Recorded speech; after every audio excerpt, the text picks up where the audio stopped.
What's up, everybody? I am Jesse, or GameOverJesse, as you all may know me. And here with us, as always, is Daniel and Hello, Kayla. Hello. And our special guest, who is returning to the channel, but the first time officially being on the podcast, Tony, from Hard4Games. Tony, who are you, and why should people care? Well, that's a loaded question. Totally. I don't know. Jeez.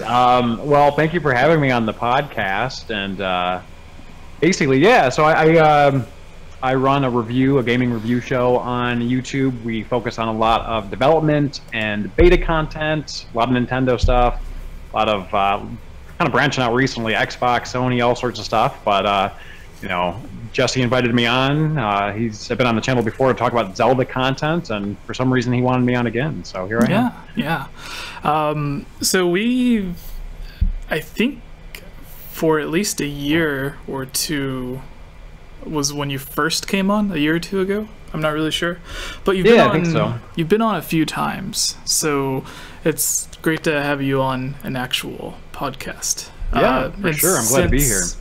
We've already had like longer interviews with you.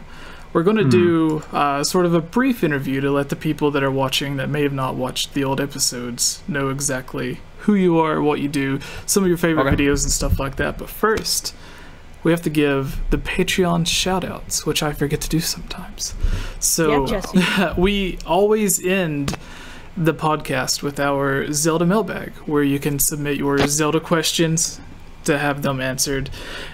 But sometimes we get too many questions and we can't answer all of them. So if you would like your question to guaranteed to be answered on the show, as well as a bunch of other cool stuff, then you can head over to patreon.com/GameOverJesse, just like Jacob, Michael, Elmer, Gus, Justin, Ashley, That One Pancake, Key of Time 15, Monica, Casey. Link uses the Triforce, Megan, Lunarium, Robbie Morgan, Shadow to Us, Rusty, and Lovable Christy. So, before we get to the mailbag, after our interview, we have our topic of discussion, which this time, since we have Tony and his expertise here, we're going to be discussing what if Zelda Ura released and the N64 disk drive was a success, which I believe one time you said you had a similar topic on your channel that you had a discussion with your co-host. Yes. Yeah, you know, there's a lot of hypotheticals with that, but I think there's some situationally dependent things that would have had to have happened for it to be successful, but you know, we can get into that when the time comes. Yeah. All right, and the news that we will be discussing is Nintendo talks about a next-gen successor to the 3DS, which we all probably are in belief is dying at this point, especially with the Switch being such a success. Microsoft hints at multiple next-gen consoles, not just a new Xbox, but maybe a different variant as well. So kind of like how they have the Xbox One S and the Xbox One X right now. And our third piece of news, if we have time, is Bethesda discusses Fallout 4 not coming to Nintendo Switch, but other games are. So, beginning with our interview, what inspired you to start making videos, Tony? Well, you know, I went to college, I actually went to U of M, I have a film degree, and when you're kind of working in your passion, sometimes you don't always get to be as creative as you want to be, right? Let's say you do graphic design. Well, you're not necessarily always doing graphic design for a product that you love, for example. So I wanted a creative outlet, and I met with my friends, and we were playing a lot of NBA Jam at the time. Actually did not start with Zelda, started with NBA Jam. I'm sorry, everybody. It's amazing. And we're like, you know, why don't we just do a review? And we did, and we didn't know what we were doing really. I mean, filmmaking wise we did, but like for YouTube we didn't, and it just kind of spawned from there. Did we lose him? I think he just might have turned it off while he went to do something, is what I'm assuming. Okay. So you continue. Oh, okay, yeah. So it just kind of spawned from there, and the whole N64 DD thing almost happened by accident. I remembered a trifold brochure that I found in Target when I was a kid. Like the memory just popped up into my brain, and it was talking about the N64 DD, and I was like, did I make that memory up? Like, I don't remember that thing ever coming out, so I started researching it, and it just snowballed into it being incorporated into the show. So a lot of what we've done over the years is talked about the N64 disk drive, Zelda, Zelda. For those of you that don't know, that's sort of the lost expansion for Ocarina of Time, and it kind of snowballed into a bunch of people contacting me saying, hey, I have a beta of this, I have a review copy of this, can you take a look at it? So, with Luigi Blood's help, with other individuals online that have helped me out, we've been able to confirm, fakes of Zelda titles, like actual, beta versions of games that we've been sort of gifted or loaned for a short period of time.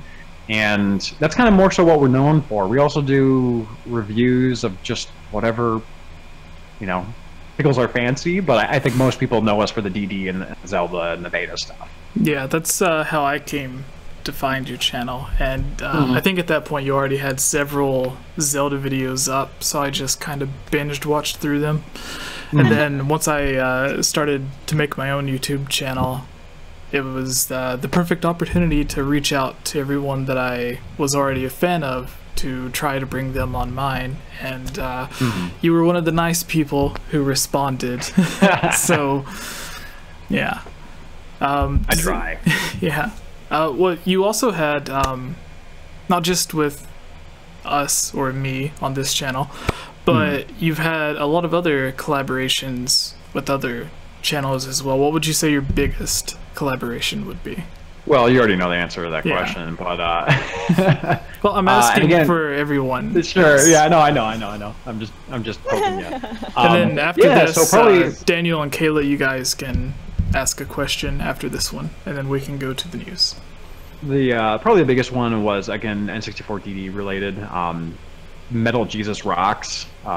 First name is Jason, but you may be familiar with his channel. Metal Jesus Rocks found an American prototype N64 DD, which, if you don't know, it was only released in Japan. So having an American version, of course, they must have existed, but never being released, no one's ever seen one, right? So the BIOS and everything was all in English. And so he found that, and then he also found a blue development disc, but it wasn't readable on the retail prototype.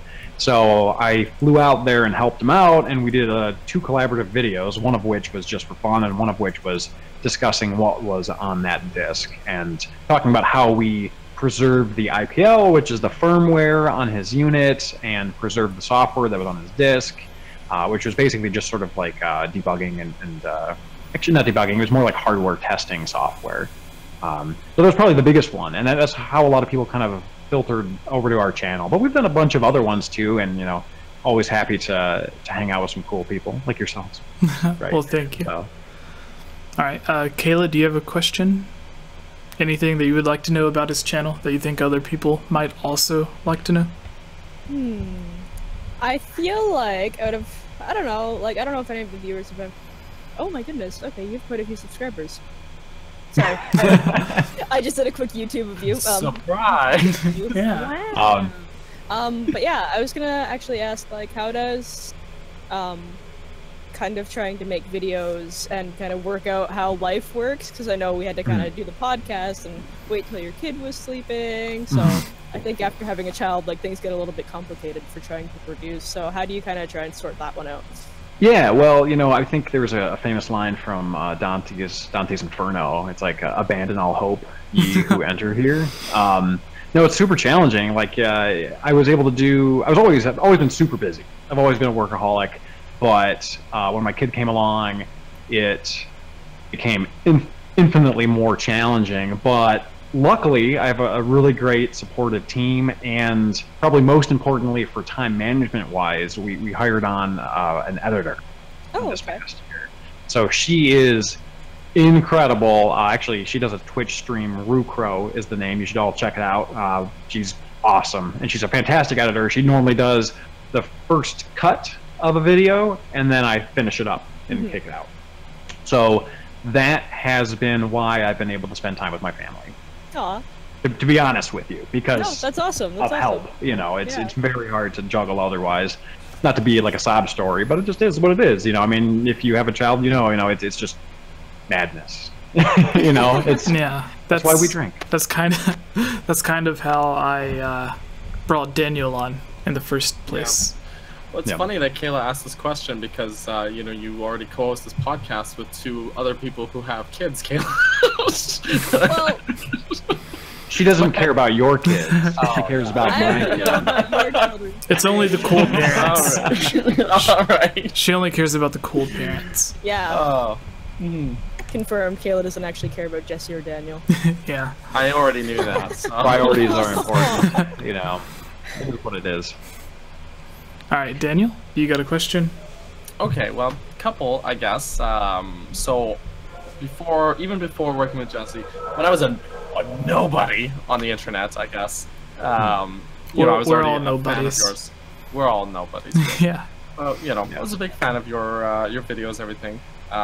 Like Jesse and many other of my favorite channels, I discovered yours through Zelda Informer when you're doing beta questing for Ocarina of Time. And so when you were doing those like beta quests and stuff, obviously there's a lot of technical hiccups and weirdness. Like, what would you say? Because like, part of the humor of those videos is frustration of dealing with these beta quests. What would you say is one of those biggest frustrations that you've come across in all of the beta quests that you've done? Yeah, because when you're dealing with the beta, you're dealing with like half-broken code that's not supposed to be there. Or So walls and unfinished things. In the early days, like I was doing this. I don't think I was doing it before Project 64, but probably before I knew about Project 64 and was super familiar with the debug ROM. So the codes that were out there were very sort of like, all right, here's a base code, and then you can kind of change these as numerals, and it would have various effects, and that would all be it, right? And so you could just have an infinite number of combinations. So the first couple beta quests, you know, you would basically load your Ocarina of Time and you'd utilize a Game Shark, but for those of you that have not used an N64 Game Shark, it's terrible. Basically what you have to do is you put the Game Shark in, put Mario 64 in, hope it boots, then go and basically choose a key code, Zelda, shut it off, pop it out, pop it back on, hope that it boots. Most of the time it doesn't. Now keep in mind, if someone before you chose a key code that wasn't Mario 64, or some random key code, and you put Mario on it, it would expect the game that they asked for originally. So it just wouldn't work, right? So it's very finicky, and then you have to go like line by line putting in this code, and like each line takes about a minute. And you have lines of codes that are like 20, 30 lines. And then sometimes that doesn't work. Or sometimes if you're just experimenting with a new code that maybe you made up yourself, maybe it does nothing, and you wasted all that time, and you have to reboot the Game Shark. This was all without emulation? This was on actual N64? All the early stuff, totally without emulation. Yeah. Most of the stuff was without emulation. Only recently we've used emulation just because it's like, I mean, it's like, good God, it takes so long, you know. But even, yeah, Luigi Blood commented, Game Shark is messy. I own one, it's a mess. But, you know, we recently did a video where we were looking at playing as Cafe, who's that character in Majora's Mask, purple hair, that you have to help out. He has the longest quest in Majora's Mask. And, you know, I was just going to put it up on emulator. My co-host John was like, you know, use real hardware. Like, people like that when it's real hardware. And I'm like, but people liked it, that it was real hardware, but it just a mess. And that's probably the biggest frustration, was that the restarts. I mean, you spend like a full afternoon or a day, you know, you overheat your N64, you know, doing this. And it was really kind of something that I was more capable of doing before I was living with my wife, or had a kid, or, you know, had a full-time job. So emulation is much easier, but I try to do real hardware whenever possible. Does that answer your question? I'm not sure. No, it does. It's okay. Those are the bits we don't actually see in the video, and part of the fun of those videos is the charm of you guys being like, this was so frustrating, and this thing, and then y'all drink, and just like to deal with it. Yeah. What you drinking right now, by the way? As the other person who has been caught drinking on stream. I'd rather not say. It's so bad because it's so hot out. Lately we've been getting a lot of comments on our videos saying, why are you guys drinking? This is really triggering me. So what we do is we just keep drinking more. It's the shtick, though. It's the shtick. They're like, are you an alcoholic? It's like because I drank 2 beers over the course of 5 hours, once a week, So, but we shot the other day and we were drinking and harder because we have to keep up the facade. So right now I'm just drinking a Michelob Ultra, which is a crappy light beer. So it's not a good beer. I do not recommend it. If you're going to get a Michelob, definitely do the pure gold, but it's terrible. I just realized we made a joke. I think we made a joke about you when we were at E3. Because I was drinking. And we were all drinking wine, and we were like, we'll just be like Hard4Games for the day. Just there you go. On the street. There you go. Well, no, because that was the day I was triple fisting, wasn't it? Yeah.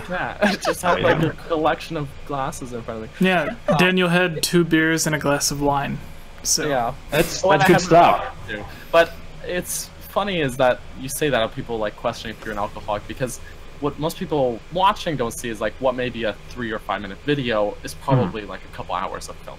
Yeah. Or and just okay, you might have 2 beers over. They just see this 3 minutes and you pounded back a couple of drinks, but it's guys, it's not. There's editing involved. The whole stretch. I mean, it's not like you paused the video, chugged it, and then started going again. I mean, if anything, I would do that on screen, right? If I was doing that, it's funny, but it's yes. Oftentimes I'll tell people, listen, sometimes adults will go to the bar and they'll have a couple drinks to relax and whatever, but instead of going to the bar, we're just doing this at home. And Hard4Games is my hobby, so this is just what we're doing. And then, so I treat them like they're 12, and they don't know. And then they're like, well, I'm 40, but it's still really offensive. And it's like, okay, man, but then a lot of people jump on and they're like, dude, they're clearly adults, what are you talking about? It's not an issue that I care about, it's just an issue that I think is fun. Yeah, really it is. So. All right, well, final question, unless either of you have any other questions. No, I just wanted to ask about the beer because that's Tony's whole. Like I said, that's the whole shtick, Yeah. So. All right.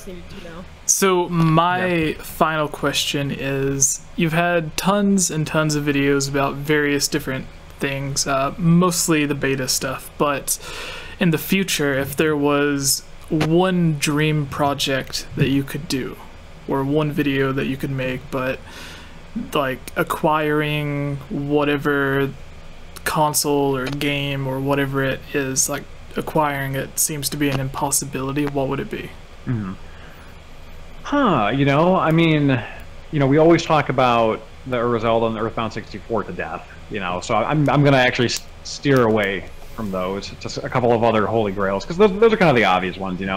Probably one of the biggest holy grails for me, if to find a beta of something, would be the original make of Secret of Mana, because it was on the SNES CD. It was on the Super Famicom PlayStation. Was the original medium for it, and then they had to chop it down severely. Over 60% of the game went by the wayside because they had to bring it down to a 16 megabit cartridge. So I would love to find some content from early development on the SNES CD. Really anything. Any game that I have a personal connection to, maybe that I played as a kid, finding an early version of that, or, I don't know. I get excited for anything that's rare and interesting, honestly. So if you were to find that, would there be a way to actually play it? Would it run on an SNES emulator, or would you need the actual hardware? You probably would need. Well, the SNES. I would have to double check because the SNES CD. I think it has its own BIOS, so you wouldn't. I think you would maybe. I know people have been working on that software because it is available now. Like the actual like firmware for the SNES CD is like online somewhere. I don't know if it's like a call it. So I'm not sure 100%, but there is that one guy who owns this Play Space Station, not PlayStation together. So it would be possible to figure it out. Right. It's funny, one of those when that surfaced, it went kind of convention hopping. Yeah, there's still a is. convention that I think Kayla and I mentioned before on the podcast, called Vancouver Retro Gaming Expo, which happens in my hometown, and they had it there, and I didn't get to go. I was working my day job at the time the convention was going, but my brother went and he was able to play. He said at this point it runs just as a Super Nintendo because there's no game to play on it. Yeah. But he got to play a round of Super Mario Kart on a Nintendo PlayStation. It's just something that seems so wicked to me, even though it's just the same game, you know? Yeah, exactly. Just the experience. I'm going to actually correct myself real quick because we have a comment in the chat from Luigi Blood. And I told you guys he's the godfather, right? So he says the SNES emulates the SNES CD with the BIOS that I released with one of the owners. So of course Luigi Blood was involved in this somehow, right? He is like on top of it. So he's the daddy of this. I think I knew that. Maybe I had just forgotten because I wasn't part of that project. But I would go to Luigi Blood and I'd figure it out if I found any sort of software content. That's what I would do. That would be the plan. To answer your question. Sweet. Right, well, I guess. Oh yeah, there is a puppy there. Is that Taco? Yeah, What's up, dog? Taco? Very fat. What's up, dog? That's a chunky dog right there. That dog has a scarf made of his own fat. I know, look at him. He's just such a beautiful boy. Look at him. There you go. Alright, so I think we can move on to the first piece of news, which is if it loads. Alright, here we go. So,